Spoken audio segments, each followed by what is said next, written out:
What's going on. हमारे Canada में सबसे बड़ी खबर ये है कि कैनेडियन इलेक्शंस, फेडरल इलेक्शंस 28 अप्रैल को by almost end of this month होने जा रहा है। और मैंने कई व्लॉग इस पे किए हैं, और भी कई व्लॉग होंगे और पॉडकास्ट भी होंगे। और मुझे यूँ लगता है कि वो जो ब्लू वेव आई थी आज से कुछ महीने पहले, जो ब्लू बारिश होना थी, वो फसल काटने के सीज़न से पहले ही हो चुकी है। अब मेरी पर्सनल ओपिनियन में ना कोई ब्लू वेव है, ना कोई रेड वेव है। अब स्टेटस को है। स्टेटस को क्या है? जस्टिन ट्रूडो जो अपनी पार्टी की मकबूलियत को खो चुके थे, उस वक्त भी उनकी पार्टी के पास 153 सीट्स थी और आज भी हैं, इलेक्शन तक रहेंगी। और फिर मामला क्या हुआ? जस्टिन ट्रूडो चले गए, उनका बैगेज चला गया, उनकी कंट्रोवर्सी चली गई, ट्रंप के इश्यूज आ गए और चैलेंजेस आ गए कनाडा को, और मार्क कार्नी बन गए हैं। मैं तो उनको इंटरिम प्राइम मिनिस्टर कहता हूँ। टेक्निकली प्राइम मिनिस्टर हैं, लेकिन अगले प्राइम मिनिस्टरशिप के लिए वो अब इलेक्शन लड़ रहे हैं। क्या चुने जाएंगे? मुझे लगता है चुने जाएंगे, सीट भी जीत जाएंगे और शायद उनकी पार्टी इलेक्शन भी जीत जाए। पोल्स भी यही कह रहे हैं, मुझे भी ऐसा दिख रहा है, क्योंकि 153 सीट्स उनके पास ऑलरेडी हैं। उनको 19 सीटें और चाहिए मेजॉरिटी बनाने के लिए। और मैं ये नहीं कहता कि रेड वेव है, मैं कहता हूँ ब्लू वेव भी नहीं है। 19 सीटें उन्हें ब्लॉक क्यूबिकॉज और ऑरेंज यानी एनडीपी से मिल जाएंगी। ये मेरी सिचुएशन है, इस पर मैं बातचीत कर रहा हूँ। और फिर कंजर्वेटिव अपने वियर्ड किस्म के कैंडिडेट क्यों ला रहे हैं? अगर वो अपनी पार्टी को ग्रो नहीं करना चाहते, स्ट्रांग नहीं बनाना चाहते, तो क्या चाहते हैं? ये वो सारी बातें हैं व्हाट्स गोइंग ऑन में मैं और दर्शन महाराजा जी आज करेंगे। बहुत बहुत स्वागत सर आपका। Thank you sir. शुक्रगुजार है। मैंने थोड़ी सी तमहीदी परिचय दिया और एक अपना पॉइंट ऑफ व्यू दिया, और मैं बहुत खुश हूँ कि आपका पॉइंट ऑफ व्यू भी ले। मैंने जो अपना तमहीदी जिसे कहते हैं इंट्रोडक्टरी नोट्स अभी भाषण दिया है, भाषण की सूरत में बका है, आप इसको कैसे देखते हैं? ये बात तो सही है ताहिर जी, मैं एग्री करूंगा कि ब्लू वेव तो नहीं है जो आज से 4 महीने पहले था। वो बारिश नहीं हो गई। हाँ, वो आपने कहा कि फसल काटने से पहले, लेकिन मैं तो ये कहूँगा कि फसल बोने से पहले। बल्कि वो ऐसे सीजन में हुई हाँ, जब वो मड बन गया, यानी कीचड़ बन गया। हाँ बिल्कुल। और जिसे बिना मौसम की बरसात जो होती है, उसमें आम की जिसको खेती करनी हो, जिसके बागान लगे हुए हों, उसका तो नुकसान ही होता है। तो बारिश कभी कभी नुकसान भी कर देती है। रेड वेव है कि नहीं, आई एम नॉट श्योर। वो भी नहीं है मेरी राय में जी, लेकिन स्टेटस को है। हाँ, लेकिन अभी 1 घंटे पहले मैंने जो ओपिनियन पोल देखा, उसमें किसी ने मैप आउट करके कहा कि लिबरल्स को 204 सीटें मिलनी है। तो ये एक वेव है। हाँ, ये बड़ा अनसर्टन सा मामला है। लेकिन आपकी एक बात से मैं इत्तेफाक करूंगा कि लिबरल्स को अभी जो उनकी 153 सीट है वो बचाए रखनी है, और 19 सीट चाहिए। और उसमें एनडीपी का तो टोटल कोलैप्स हो गया है। जो पहले अमूमन 16 से 20% के बीच में उनका वोट शेयर रहता था, वो अभी गिर के 6% के आसपास पहुंच गया है। उसका फ़ायदा लिबरल्स को किस तरह से मिलता है, क्योंकि उसमें भी 343 सीट्स हैं, तो वो कहाँ डिस्ट्रीब्यूट होता है, उसके ऊपर डिपेंड करेगा कि लिबरल्स को मेजॉरिटी मिलती है या नहीं। और आपने जो कैंडिडेट सिलेक्शन की जो बात की, इसके ऊपर तो मैं बड़े सालों से लिख रहा हूँ कि जो बंदे आते हैं पता नहीं कहाँ से आते हैं, इलेक्शन के बाद अगर नहीं जीत सके तो कहाँ गए ये भी पता नहीं, उनकी कोई प्रोफाइल नहीं होती है। तो उसमें सिर्फ पार्टी के नाम पर या पार्टी के लीडर के नाम पर ही वो जीत सकते हैं। तो फिर ऐसे कैंडिडेट्स लाएंगे तो आप अपना काम खुद खराब कर रहे हैं। बड़ी आपने इम्पोर्टेंट बात की, और ये वाकई हम आज के इस पॉडकास्ट में बेसिक मुद्दा बनाते हैं। देखिए, इस वक्त की कनाडा की फेडरल पॉलिटिक्स का सिनेरियो ये है कि इनकम्बेंट, जब हम प्रिसाइजली बात करें जीटीए की, 50+ सीट्स हैं। हैमिल्टन ग्रेटर एरिया, उनकी भी कुछ सीट्स हैं। ऑटवा की जो सीट्स हैं, इनमें इनकम्बेंट मोस्टली लिबरल्स हैं। कहीं कहीं आपको इक्का दुक्का नज़र आ जाएंगे, इक्का दुक्का नहीं, बहरहाल कहीं कहीं अच्छे नंबर में नज़र आ जाते हैं आपको एनडीपी वाले भी।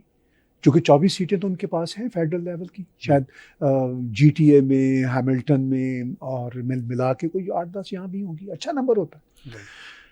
अच्छा, ये जो इनकम्बेंट ये है ज़्यादा, अब इस वक्त की सिचुएशन ये ग्रेटर टोरंटो एरिया में इनकम्बेंसी ऑफ कोर्स कंजर्वेटिव की नहीं है, ओशवा में है, थॉर्नहिल में है, हैमिल्टन में है, एक दो सीटों पे, और कोई खास नहीं। हाँ, जो रूरल है सारे एरिया, मेरी हार्डीमन काउंटी है, उसमें तो श्योर ब्लू है, ब्लू ही रहेगा रंग।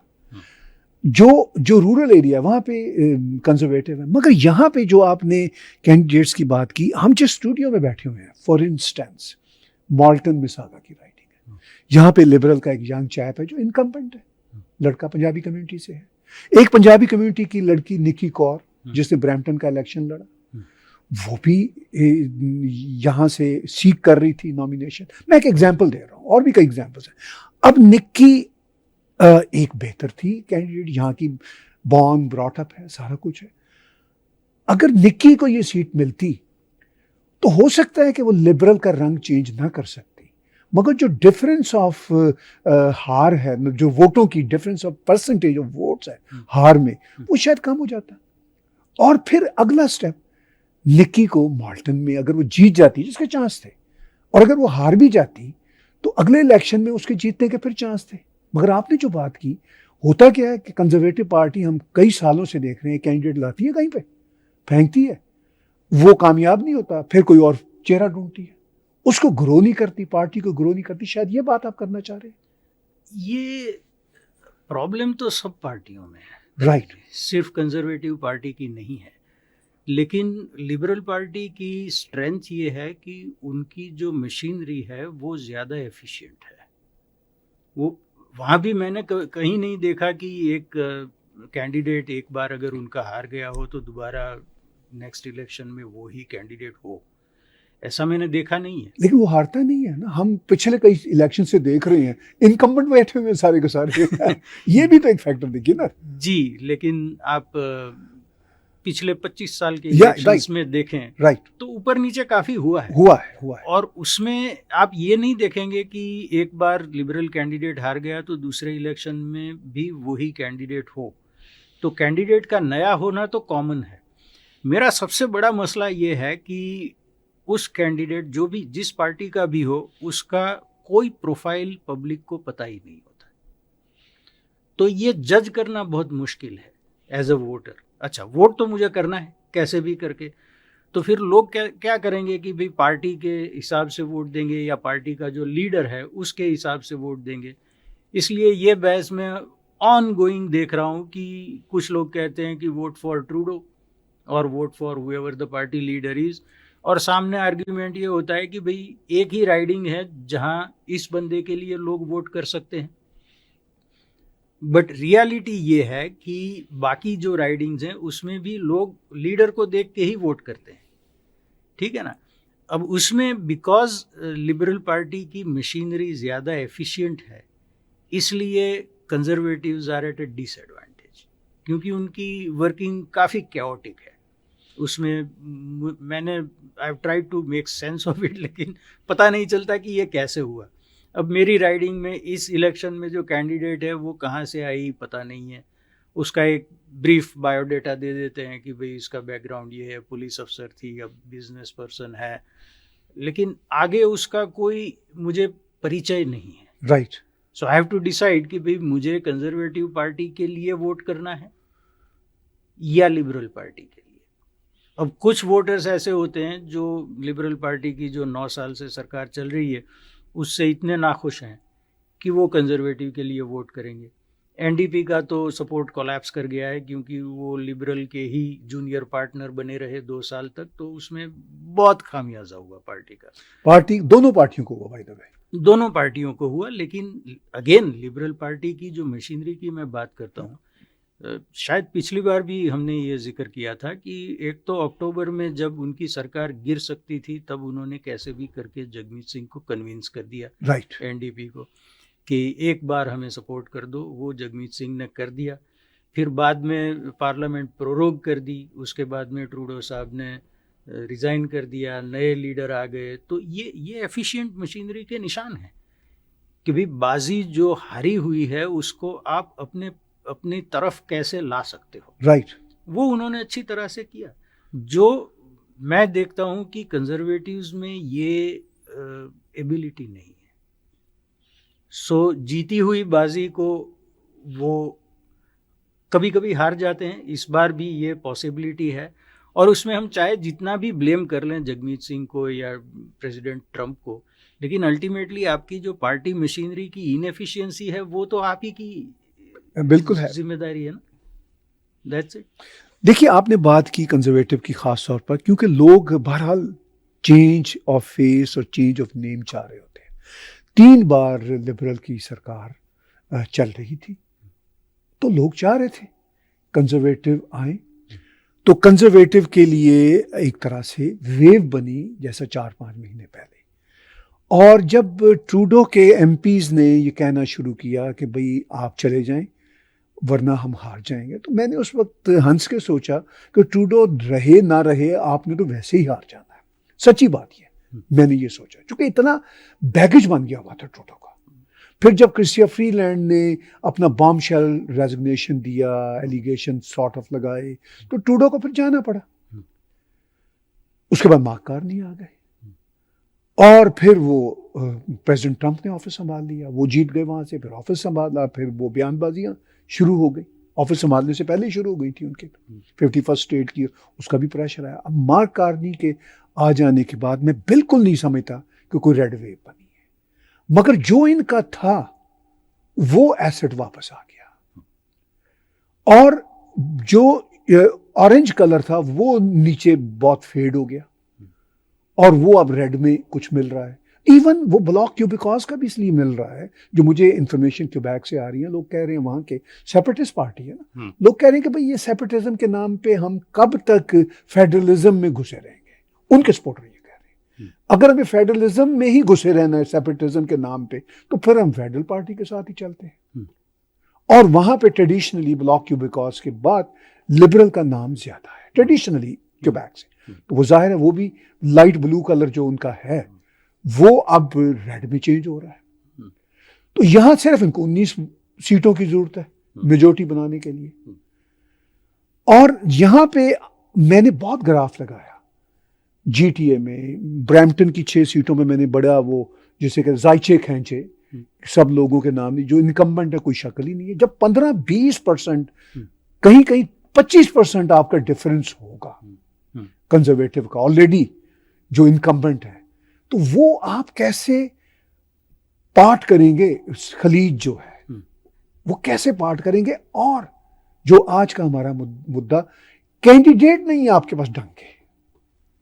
बिल्कुल सही बात कही सर, क्योंकि जिन फैक्टर्स की वजह से कंजर्वेटिव्स की लीड बनी हुई थी, 20-22-25% लीड बनी हुई थी, वो सारे प्रॉब्लम्स तो वहीं के वहीं खड़े हैं। यस, आप उनके बलबूते पर कम से कम उस गैप को थोड़ा सा तो कम कर सकते हो, क्लोज नहीं कर सकते तो राइट, लेकिन ऐसा करने वाला कैंडिडेट आपके पास चाहिए।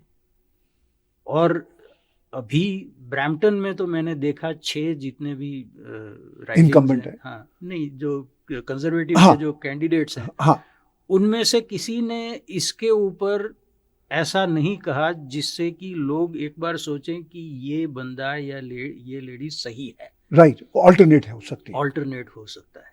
राइट, वो जो क्वालिटी चाहिए कैंडिडेट्स की, वो पता नहीं कैसे सिलेक्ट किए, लेकिन किसी में मुझे दिखाई नहीं देती।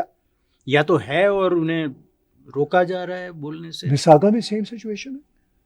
अच्छा, बाय द वे, हम बहुत सारे लोगों को पर्सनली जानते हैं या इनडायरेक्टली जानते हैं, क्योंकि इनमें ज्यादातर लोग तो हमारी अपनी साउथ एशियन कम्युनिटी के हैं। कोई हमसे कोई इनके घुन छुपे हुए तो है नहीं। ठीक है ना, मतलब आप और मैं मीडिया के पुराने लोग हैं, हमें पता है ग्राउंड रियलिटी क्या है। तो क्या कोई गुनों वाले लोग नहीं मिल सकते थे कंजर्वेटिव को? नहीं, ये तो ताहिर जी कैनेडियन पॉलिटिक्स की जनरल वीकनेस है ये, कि they are not looking for talent, they are looking for 2 things. One is donations, the other is votes, कि भाई कौन ज्यादा वोट बटोर के ला सकता है। अब इसमें भी मैं कहूँगा कि लिबरल पार्टी की एफिशिएंसी ज़्यादा है, क्योंकि आप अगर कंजर्वेटिव कैंडिडेट्स को देखें तो कुछ को तो देख के ऐसे लगता है कि ये कहाँ से वोट लाएगा। पार्टी के नाम पर या लीडर के नाम पर जितने वोट मिलेंगे उतने ही उसको मिलेंगे, अपने बलबूते पर इतने वोट ला सकता है ऐसे बंदे कभी कभी तो बिल्कुल दिखाई ही नहीं देते। तो ये जनरल वीकनेस है। लेकिन लिबरल पार्टी की चूंकि मशीनरी ज़्यादा एफिशिएंट है, इसलिए इवन आज की तारीख में ये लोगों को भुला देने में कामयाब हुए हैं कि इतने सारे मसाइल खड़े हैं। राइट। आपकी हाउसिंग अनअफोर्डेबिलिटी है, आपकी हेल्थ केयर पूरी टैटर्स में है, cost of living through the roof, और दूसरे जो भी इश्यूज हैं, इंफ्रास्ट्रक्चर की कमी वगैरह, वो सारे लोग भूल गए हैं क्योंकि लिबरल पार्टी उन्हें भुलाने में कामयाब हुई। अच्छा, दूसरा कि जो इश्यूज रडार पे कभी दिखाई नहीं देते, कुछ लोग डिस्कस कर लेते हैं मेरे आप जैसे, कि भाई कार्नी साहब ने कहा कि पाइपलाइन तो ईस्ट टू वेस्ट में करवा के रहूँगा। क्यूबेक में जाके फ्रेंच में कहा कि क्यूबेक की मर्जी के खिलाफ कुछ नहीं होगा। कल उन्होंने इंटरव्यू में कहा कि बिल C-69 को मैं रिपील नहीं करूँगा। तो पाइपलाइन बनेगी कहाँ से? लेकिन इस इश्यू को रडार पे आने से रोकने में भी वो कामयाब होते हैं। अच्छा, कुछ दिन पहले की मैं मिसाल देता हूँ। लेडी लॉयर है, तो उनसे मेरी बात हो रही थी, तो उन्होंने कहा कि भाई जो इमरजेंसीज एक्ट का इन्वोकेशन किया था फरवरी 2022 में, वो तो फेडरल कोर्ट ने कहा है कि वो इल्लीगल था। राइट। ये तो सबसे बड़ा मसला होना चाहिए। यस। कि भाई आप रूल ऑफ लॉ कंट्री हैं या नहीं। जब सरकार ने एक एक्शन लिया जो कोर्ट कहती है कि इल्लीगल है, हालांकि वो उस डिसीजन के खिलाफ अपील हो चुकी है, वो तो करेंगे, सरकार वाले तो करेंगे, लेकिन उसका कहीं कुछ डिस्कशन तो होना चाहिए, वो कोई कर नहीं रहा। तो ये जो उनकी एफिशिएंसी है, जिससे भले लोगों का नुकसान हो, देश का नुकसान हो, लेकिन उनका फायदा है उसमें। सो ऑपोजिशन पार्टी को तो ये चाहिए कि इन इश्यूज को सामने लाए। अच्छा, अभी 2-3 वीक पहले पियर पोलिएव की एक मीडिया राउंड टेबल में मैं गया था, मैंने उनसे सवाल किया। तो मेरा सवाल 2 पार्ट में था। पहला कि आप अगर ट्रेड बढ़ाना चाहते हैं, यूएस पे डिपेंडेंस कम करने के लिए, तो आप इंडिया के साथ कैसे बढ़ाओगे? तो उसका जवाब उन्होंने टाल दिया। उन्होंने सिर्फ पाइपलाइन और ऑयल और गैस की बात की, लेकिन इंडिया को कैसे बेचेंगे वो बात नहीं हुई। और मेरा सवाल का दूसरा पार्ट ये था कि जो असिस्टेड डाइंग की जो पॉलिसी है, उसमें जो ट्रैक 2 है, उसके ऊपर आपका क्या कहना है? वो उन्होंने जवाब दिया ही नहीं। उसके ठीक 10 दिन के बाद यूनाइटेड नेशंस ने कहा कि ये ट्रैक 2 जो है वो बहुत ही कंसर्निंग है, डिस्टर्बिंग है। राइट। तो यूनाइटेड नेशंस ने जब ये बात उठाई, सबसे लिबरल इदारा दुनिया का, हाँ, सबसे लिबरल, अगर उन्हें ये प्रॉब्लमेटिक लगता है तो आप उठाएं उसको। राइट। वो उठा नहीं रहे। तो जिन इश्यूज पर आप वोट जीत सकते हो, उनको आप उठाओगे नहीं। आपका एक ही बंदा है, पियर पोलिएव, जो हर जगह जाके बात कर रहा है, बड़ी कामयाबी से कर रहा है। Right. He is record breaking crowds he is getting. Right. लेकिन एक बंदे के ऊपर कितना होगा? हाँ। आपको ऐसे कैंडिडेट चाहिए जो अपना they share some of the load. Right. वो आपके पास है नहीं। So you are missing the muscle strength, right, and the grey matter. Yes. सीधी सी बात है। तो उसमें जिसकी मशीनरी ज़्यादा एफिशिएंट है वो जीतेगा। देखिए, मैं इतने सालों से पॉडकास्ट कर रहा हूँ, टॉक शो कर रहा हूँ, मिलियंस एंड मिलियंस लोग देखते हैं, इतनी लोग प्यार से बातें करते हैं। एक दिन मैं भारत में था, तो मुझे भारत में एक साथी मिले। उन्होंने कहा, ताहिर जी, जो आपके चाहने वाले हैं वो हर वक्त तालियां बजाते हैं, बजाते रहेंगे, आपने बनाया हुआ है क्राउड। लेकिन असल बात ये होगी कि जब आपके ना चाहने वाले भी आपके लिए ताली बजाएं, ये है असल खेल। आपका क्राउड आगे बढ़ता है या स्टैग्नेंट रहता है। ये बात पियर नहीं समझ रहे। अपनी राइडिंग में जाएंगे, जीतने वाली राइडिंग में जाएंगे, तालियां बजेंगी। इवन हारने वाली राइडिंग में भी आप जाएं, तो जहां आप 5,000 वोटों से हारते हैं, वहां आपको 15,000 वोट भी मिलते हैं। तो वो 15,000 में से अगर कोई 2,000 भी आ जाए तो मजमा तो आपको बहुत दिखेगा। लेकिन आपको वो जो 5,000 एक्स्ट्रा चाहिए, उसके लिए आप कुछ नहीं कर रहे। आपने कहा कि वो सब पीयर ही सब जा रहे हैं। अच्छा, ये जो एक हमारी कैनेडियन पॉलिटिक्स में डिक्टेटोरियल सेटअप मैं कई सालों से देख रहा हूँ, 20 सालों से तो मिनिमम देख रहा हूँ, और ख़ास तौर पर ट्रूडो के ज़माने से, कि एक बंदे के घर सियासत घूमती है। ट्रूडो ने ये बना दिया। हालांकि हार्पर का ज़माना याद होगा आपको, जेसन कैनी थे, क्रिस अलेक्जेंडर थे, इवन मैक्सिम बर्नियर थे, उसमें जॉन बेयर्ड थे, रोना एम्ब्रोज थी, टॉनी क्लेमेंट थे, बड़े नाम थे। हर जगह हार्पर को नहीं जाना पड़ता था, अच्छे बोलने वाले हुआ करते थे, एक अच्छा सेटअप था। इंडिया में अमित शाह जी कहीं होते हैं, राजनाथ जी कहीं होते हैं, योगी जी कहीं होते हैं, तो हर जगह मोदी जी का होना जरूरी थोड़ी है। राइट, ठीक है। अमेरिका में देख लीजिए, ट्रंप होते हैं, लेकिन ट्रंप के अलावा भी लिंडसे ग्राहम भी अगर कहीं हो तो बात चल जाती है। वो माइक जो है, स्पीकर है, मैं नाम बोल रहा हूँ उसका, आखिरी चक शुमर, नहीं, चक शुमर तो डेमोक्रेट्स का है ना, जो इनका अपना हाउस का स्पीकर है, नहीं वो कहीं चला जाता है, कैश पाटिल कहीं चला जाता है, तो मतलब बात चल रही होती है।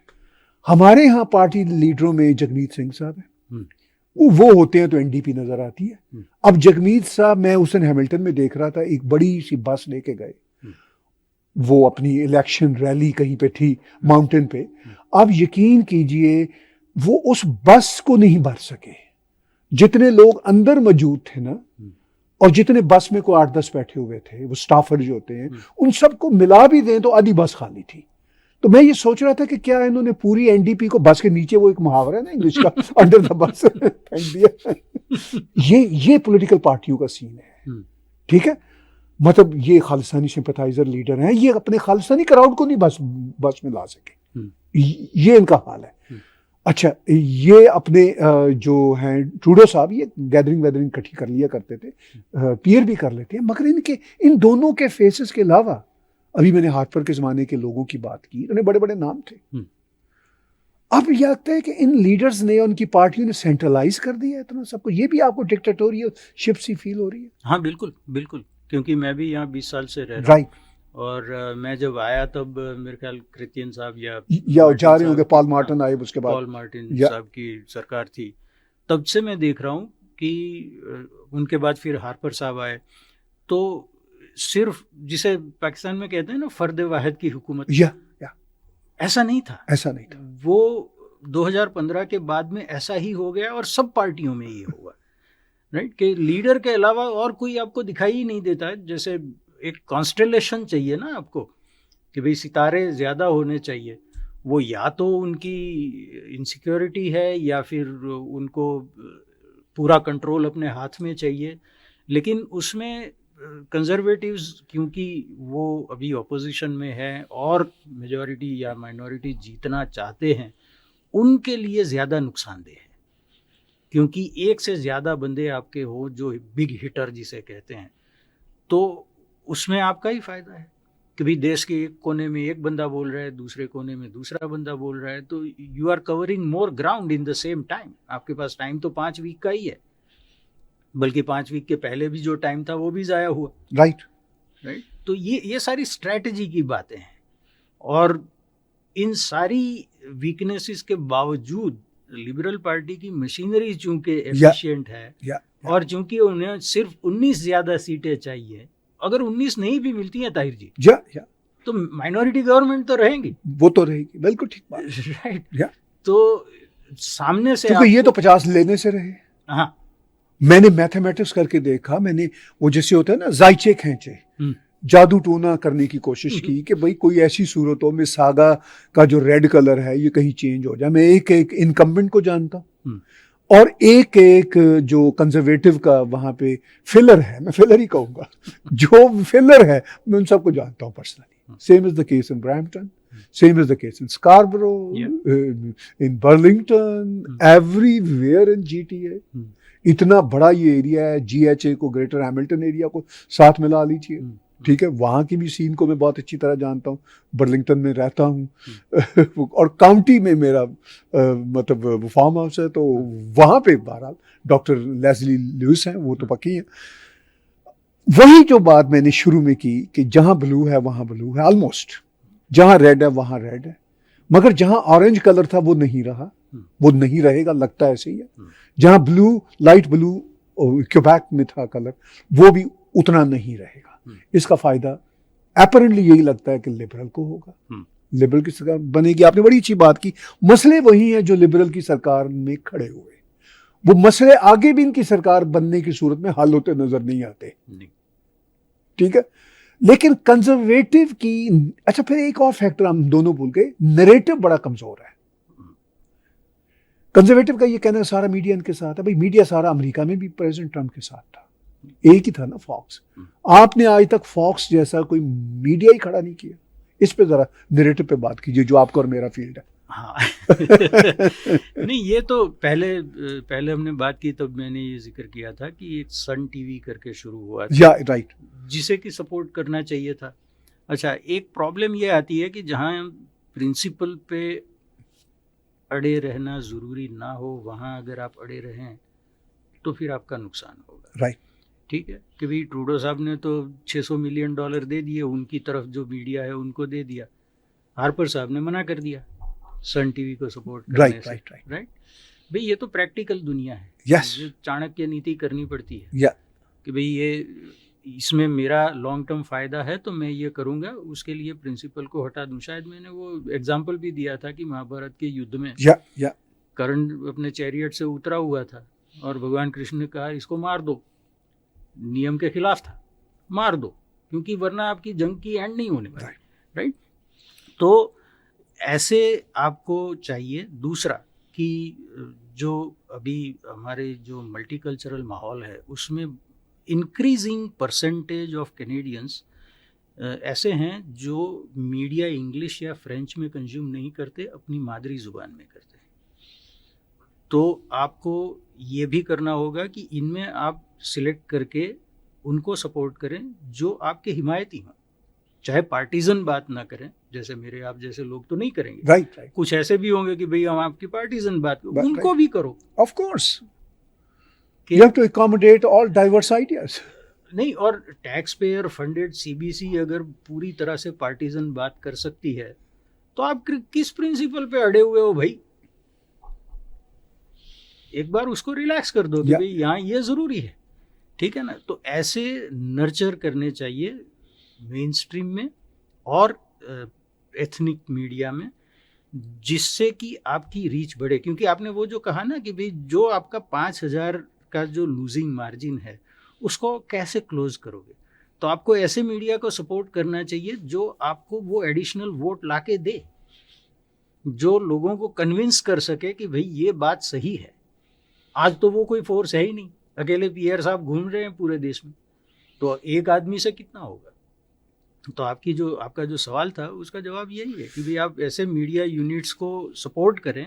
अच्छा, फंड रेजिंग में तो बड़े चैंपियन बने फिरते हो, तो उस पैसे का कुछ अच्छा करना क्या है करना क्या है, इकट्ठे करके क्या करना। वो यूट्यूब जब भी मैं खोलता था तो एक ही ऐड चलता था कि पीयर का, और वो बड़े ही टेंस मूड में होता था उनका, और वो मुझे इरिटेट करता था। I am relatively conservative inclined voter. वो ये था कि we will not be 51st state of the United States of America. उनके चेहरे पे जैसे कोई होता था ना, कोई मतलब एक बहुत बड़ा प्रॉब्लम आ रहा है वो उस तरह का, तो वो उस पे पैसा खर्च हो रहा था। अच्छा, एक और इशू, अब लिबरल की तो अपनी एक स्ट्रैटेजी है, एक अपनी मशीनरी है जो अपनी बात की। आप दूसरे, यानी आपको पता है कि रेड कलर है, आप ये चाह रहे हैं कि हम भी लिबरल ही बन जाएं ताकि वो वोट काटेंगे। अच्छा, आप नकली जो होना चाह रहे हैं, तो वोटर्स इतने पागल तो नहीं है, वो कहते हैं कि हम असली को ही वोट देंगे ठीक है, तो वोटर फिर जाके असली को वोट देता है। आप नकली लिबरल बनना चाह रहे हैं और आपकी कोशिश है कि ताहिर गोरा हो, दर्शन महाराजा हो, ये जो इस तरह के लोग हैं, ये ज़रा कुछ लोग इनको अच्छा नहीं समझते, तो इनके मीडिया पे अपने कैंडिडेट भी ना भेजें और ख़ुद भी ना चाहें। भले से हम कभी आपके बहुत बड़े सपोर्टर रहे हैं, लेकिन आप कोशिश करते हैं इनको अवॉइड ही करें, क्योंकि आपकी जो इंटरनल ब्यूरोक्रेसी है, जो 2-4 छोकरे अंदर आपने बिठाए हुए हैं, वो आपको फीड करते हैं कि no don't go with them. नहीं, ये वीकनेस उनकी थोड़ी कम हुई है। जैसे एंड्रू शीयर जब लीडर थे और मीडिया ने, खुसूसन सीबीसी ने हंगामा कर दिया कि आप तो रिबेल न्यूज़ पे गए थे, तो शेयर साहब ने कहा कि ठीक है अब मैं नहीं जाऊंगा। हाँ, रेबल को बनाना बंद कर दिया। ये बहुत बड़ी गलती थी, ठीक, मेरे नज़दीक। अच्छा, फिर एरिन ओटूल साहब ने साइन की हुई प्लेज कि भाई मैं कार्बन टैक्स हटा के रहूँगा, और फिर जब कैंपेन शुरू हुआ तो उन्होंने अपना नया कार्बन प्लान दिया जो कार्बन टैक्स से भी कई गुना बुरा था। मैंने उसे स्टेटिस्ट कहा था उस टाइम, क्योंकि उनका तो ये था कि भाई आप जब भी पेट्रोल खरीदेंगे तो उसमें जो कार्बन टैक्स की अमाउंट होगी वो आप ही के दूसरे अकाउंट में जमा होगी, और फिर आप उसे किसी ग्रीन एक्टिविटी के लिए इस्तेमाल कर सकते हैं। तो वो मैं जहाँ कार्ड स्वाइप करता हूँ वहाँ उस बंदे को राइट होगा कि मैं मेरा कौन सा अकाउंट यूज़ हो रहा है वो देखने का वगैरह। So it was border line communist. तो वो लिबरल लाइट होने गए, उसमें उनको शिकस्त मिली। इस बार मैं देखता हूँ कि Pierre Poilievre is holding firm on certain things, not yielding. लेकिन फिर भी अभी ये जो नई सिचुएशन जनवरी के बाद जो पैदा हो गई है उसमें now it what ever he did before has become irrelevant. Right.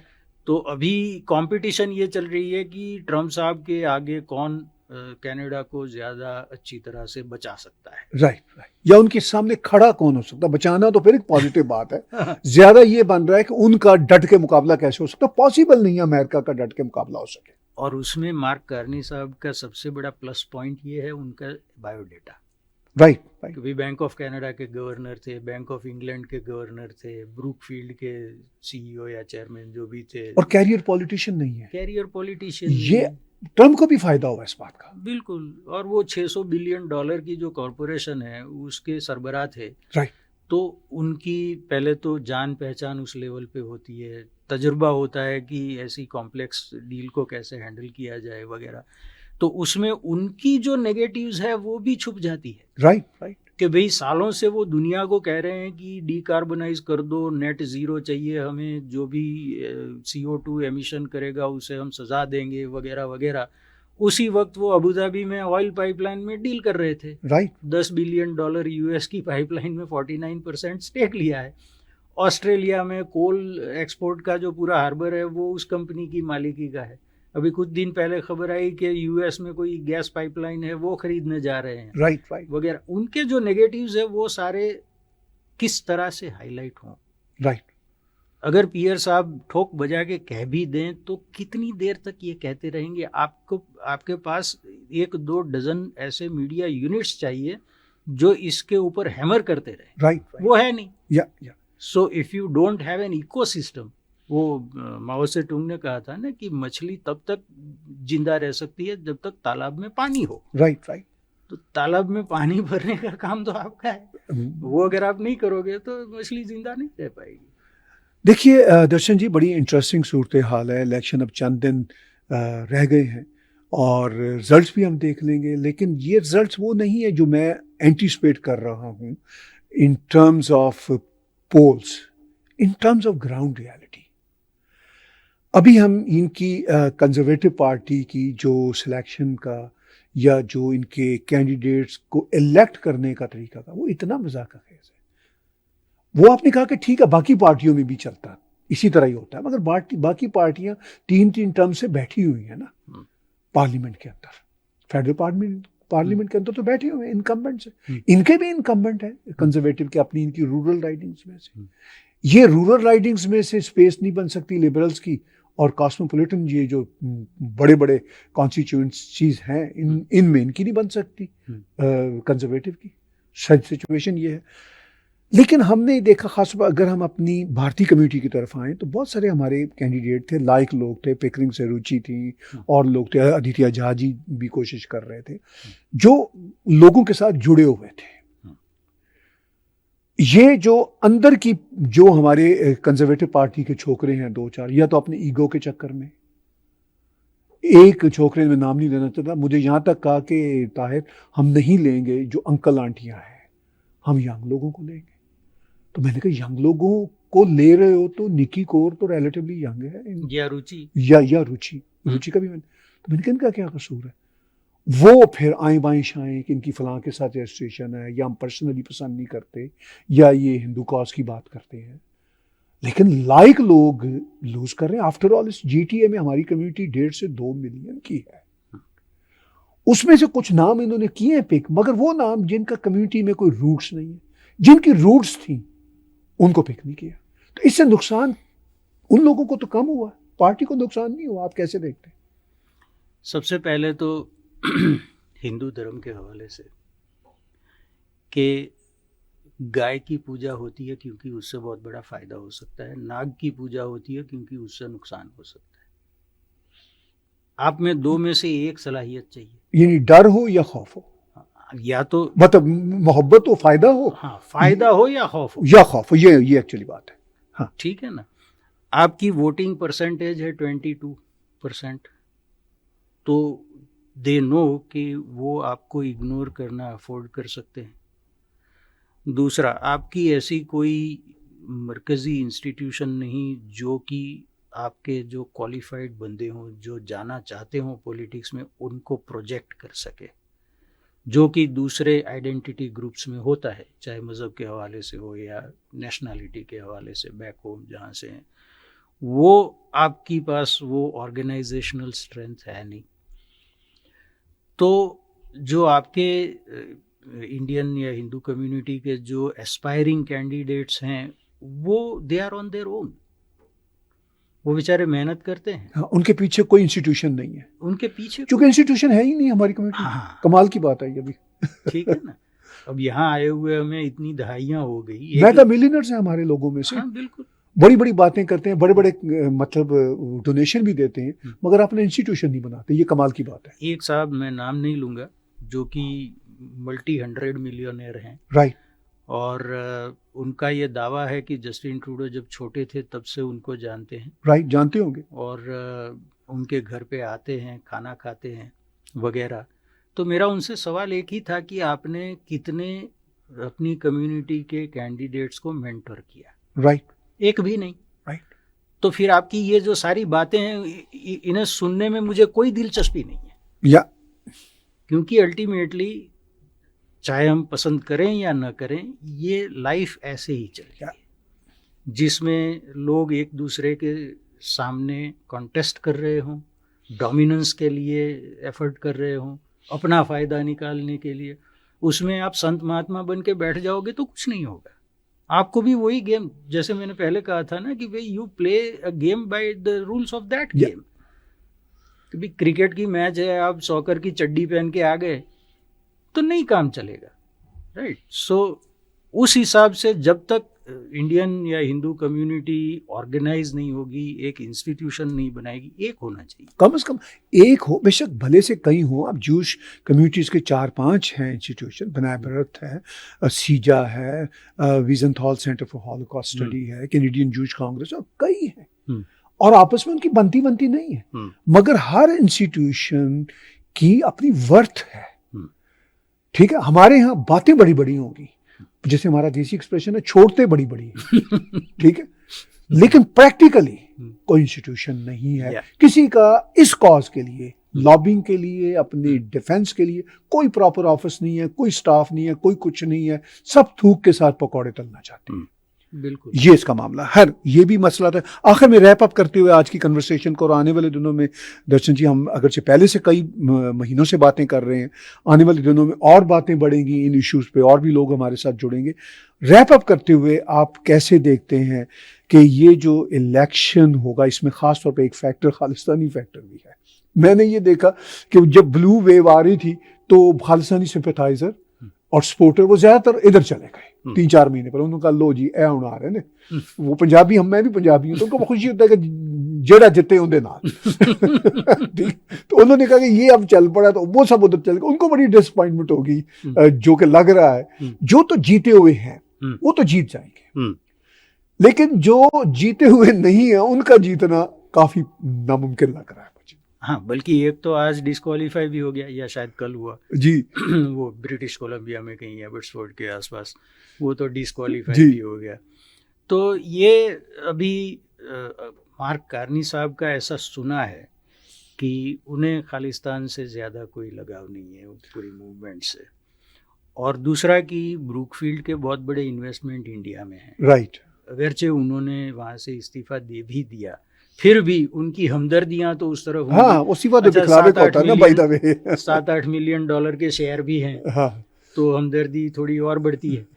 तो उसमें वो भारत के साथ ताल्लुकात सुधारने की कोशिश करेंगे, और दूसरी तरफ ये जो कंजर्वेटिव पार्टी में बड़ी तादाद में चले गए थे, उन्हें वापस आने का मौका नहीं मिलेगा, तो अब कंजर्वेटिव पार्टी को शायद नया गढ़ बनाएंगे।